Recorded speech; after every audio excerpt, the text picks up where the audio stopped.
What's good? What's good? You're listening to Raggedy Ass Bitch TV, where we keep it real, keep it messy, and definitely keep it relatable. I'm your host, and oh, today we're talking about everyone's favorite fantasy, the soft life. You know what I'm talking about, the aesthetic, the vibes, the dream. But here's the problem. Nobody wants to talk about the reality. So let's do that. Okay, so the soft life.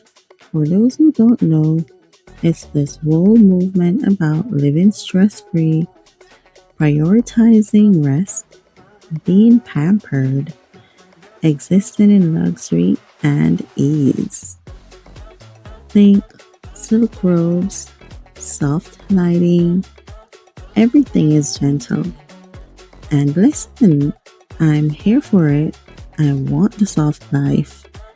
I want to wake up slow, sip tea on a balcony I don't have, and just exist beautifully. But here's where it falls apart. Nobody wants to do the dishes.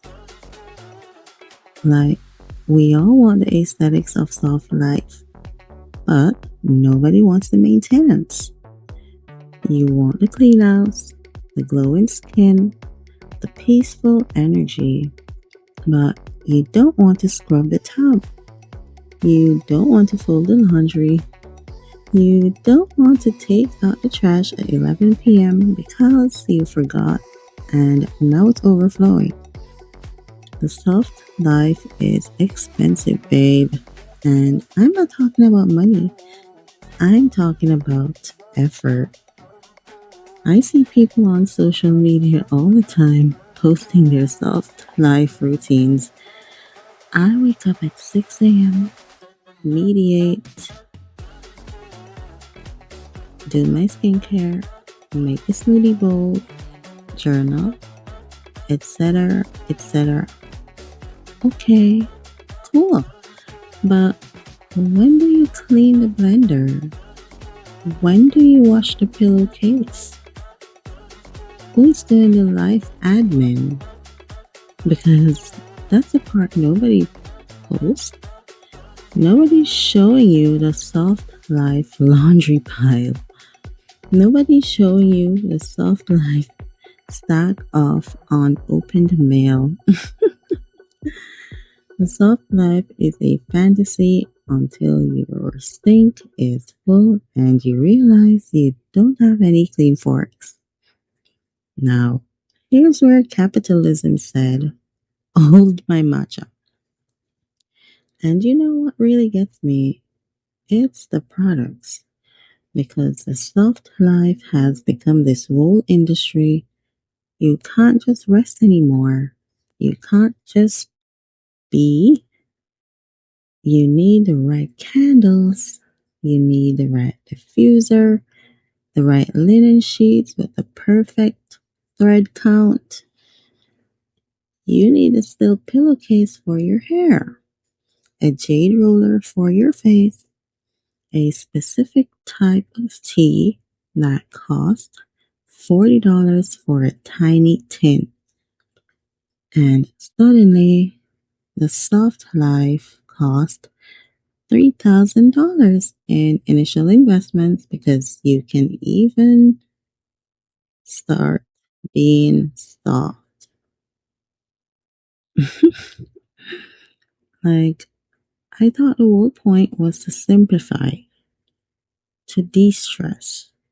But now I'm stressed about whether my bath salts are organic and if my rope is the right vibe. And don't even get me started on Self-Care Sunday industrial complex because self-care used to be simple, right? Take a bath, watch a movie, call a friend, and you just rest. You probably pop some popcorn if that's your vibe.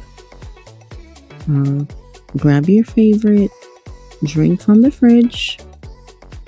But now, self care is a whole production. You gotta do a face mask. I have a ton of them, by the way, that I can barely remember to use. But not just any face mask. It has to be a Korean skincare routine with like 47 steps. And my masks are also Korean masks. Just saying. And I also have some Pradair Paris. Well,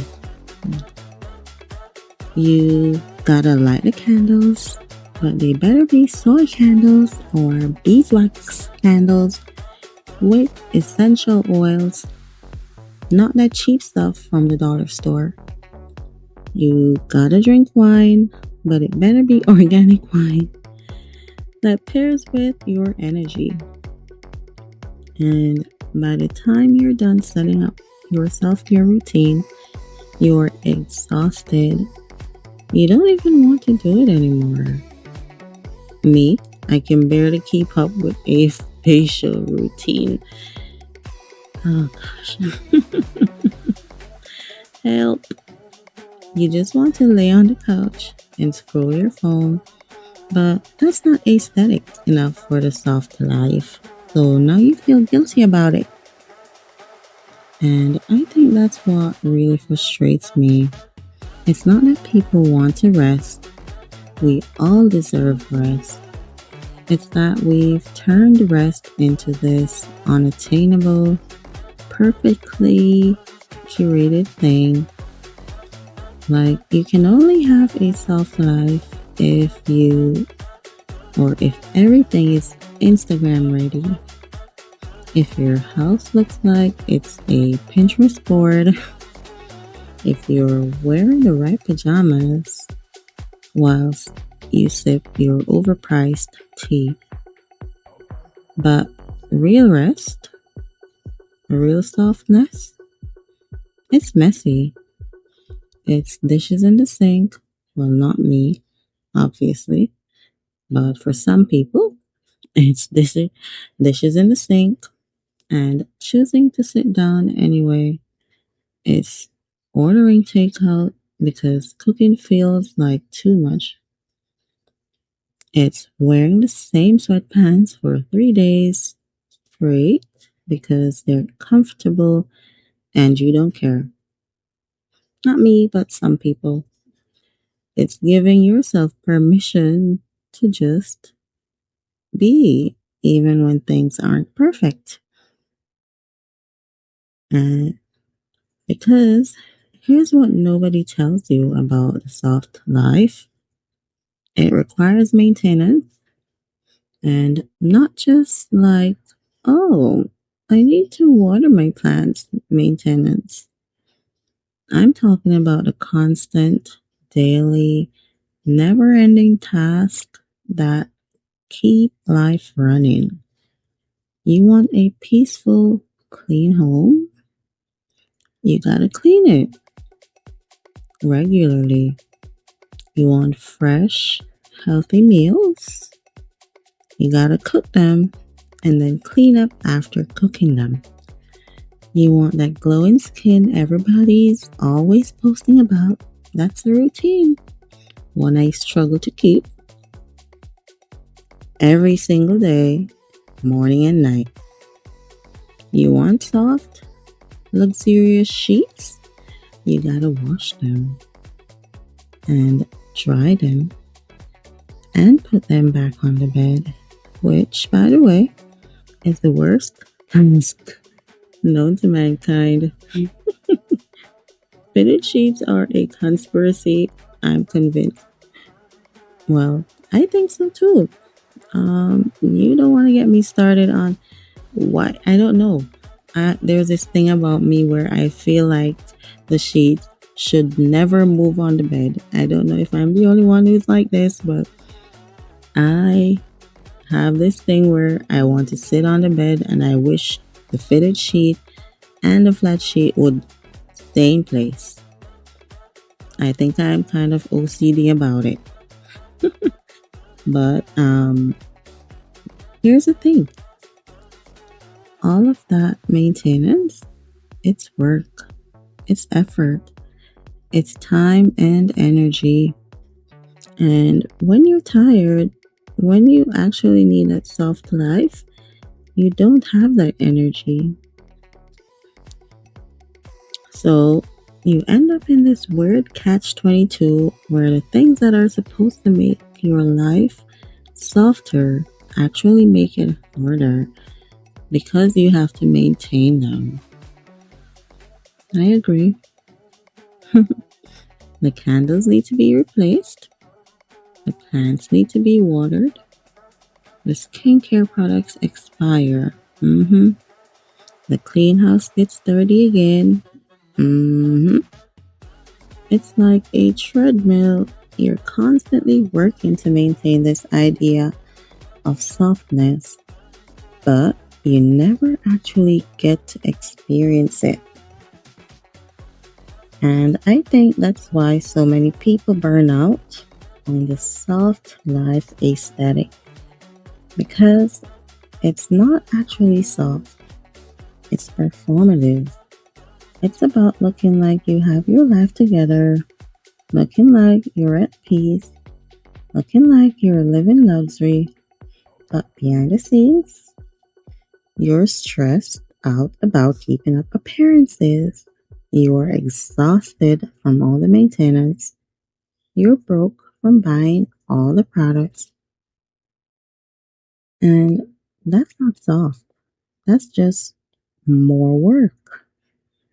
So here's what I think we need to do. We need to redefine what the soft life actually means. Because soft life shouldn't be about aesthetics. It shouldn't be about having the perfect space or the perfect routine. Soft life should be about making your life easier, about reducing stress, about giving yourself permission to rest without guilt. And that looks different for everyone. For some people, soft life is hiring a cleaning service so they don't have to stress about housework. For some people, it's meal prepping on Sunday so they don't have to cook during the week. For some people, it's saying no to commitments that drain them, even if it disappoints others. For some people, it's just lowering their standards, accepting that the house doesn't have to be perfect, that you don't need a 10-step skincare routine, that rest can happen even when there are dishes in the sink. Because here's the truth, you can't rest your way into productivity.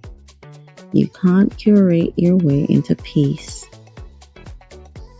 Real softness comes from letting go of the perfectionism, letting go of what other people think, letting go of the idea that you have to earn rest.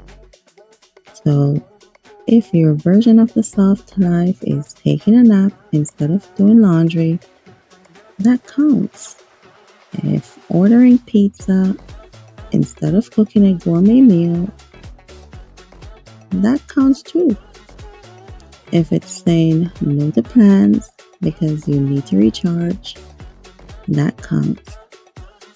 If it's sitting on your couch in your rattiest sweatpants, eating snacks, and watching reality TV, that counts most of all.